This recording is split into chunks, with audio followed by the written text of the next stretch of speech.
মানুষ বাঁচতে দেয় না, আবার মরলে আফসোস করে। জীবিত থাকতে প্রশংসা উৎসাহ কেউ দেয় না, মারা যাওয়ার পরে সবাই লাইন ধরে শুধু প্রশংসাই করে। সেজন্য দুনিয়াতে যতদিন বাঁচবেন মাথায় রাখবেন, আপনি ছাড়া আপনার কেউ নেই দুনিয়াতে। যদি আপন খুঁজতে চান আপনি পাবেন একমাত্র নবী রাহমাতুল লিল আলামিন আর আপনার রব্বুল আলামিন। সব স্বার্থের খেলা, সময়ের চাহিদা, প্রয়োজন মাত্র। প্রিয়জন আর প্রয়োজনের মধ্যে আসমান জমিন পার্থক্য। আর প্রিয়জনের সংখ্যা তো অনেক কম। সে প্রিয়জন হয় যখন আজরাইল সামনে চলে আসবে, প্রিয়জন আর প্রিয়জন থাকবে না। হাসরের যখন সওয়াবের কথা চলে আসবে, প্রিয়জন আর প্রিয়জন থাকবে না।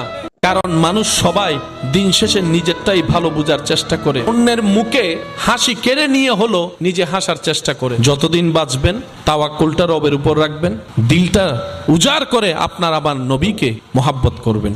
করব বেশি বেশি দরুদ পড়ব, সাবেক সৃষ্টির উপকার করব, নিঃস্ব হয়ে যাব, অন্যকে সুখে রাখার চেষ্টা করব। দেখবেন আল্লাহ তাআলা আপনার জীবনকে এমন ভাবে সাজাই দিবে যেটা আপনি কল্পনা করেও পৌঁছাইতে পারবেন না। বলেন সুবহানাল্লাহ। বেশি সাহসী নাকি নারী বেশি সাহসী?